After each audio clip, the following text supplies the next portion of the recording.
My name is Yellowman. It's a name I'm quite proud of because it carries on a tradition of my father and his fathers before him. They all stood for a certain, in a certain degree of character, in a sense. These men were men of integrity. They were men of strong beliefs and stature and convictions. My father was just like that. My father was a Baptist minister. He stood on his faith. He stood on his on the concept that there was something greater than him.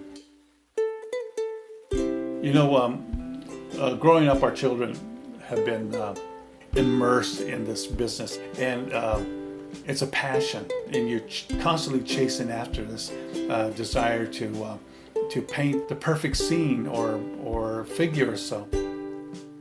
I love doing other things. I love telling stories. I love joking around. I love playing tricks on people. Everybody hates me for that in the family because I do that relentlessly. But I love playing music. I love singing. All my grandchildren, I have 3 of them. All 3 of them are very creative. They all draw. They're all starting to paint. And one of them is starting to sculpt. The influences that we have, as well as what they've encountered, is starting to grow, and I'm excited about seeing how far it will go. Someone asked me, did anybody influence you in your family? And I would have to say, yeah, my mom was the first one that influenced me. When I was young, my mom bought me my first set of crayons. We were watching TV one time, and there was an old Bozo the Clown TV program, and they were having a contest, and they wanted children to submit a drawing or the best drawing they can, and they were going to judge it, and they were going to win prizes. And so I told my mom I was going to do that, and she goes, "What are you going to do?" I said, "I'm going to draw that forest fire area." And she looked at me and said, "Why?" And I said, "Because I miss it." The area in Utah was devastated with in a fire, and that was the area that we used to go picnicking and camping and stuff. I ended up drawing the forest fire.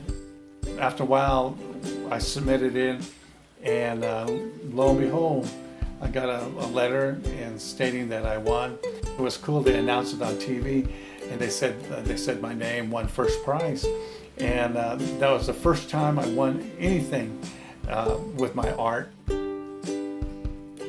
Things didn't go right with me as far as my desire to go into art school, but it's okay. I ended up becoming a self-taught artist. I taught myself. It's quite hard. It's quite difficult, but what it does is that it does fuel a desire within you to keep going. The ability to look at somebody else's painting, somebody else's work, and say, I know exactly what they did. I know exactly what they're trying to convey. And it's exciting. Overall, it's exciting. India Market has been a show that we've always looked forward to.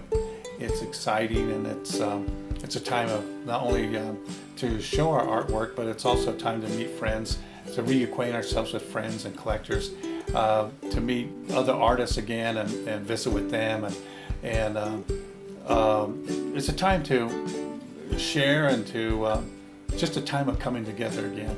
Yeah, it's a time where our children, or even our grandchildren, are getting involved, showing their regalia that they'll be wearing.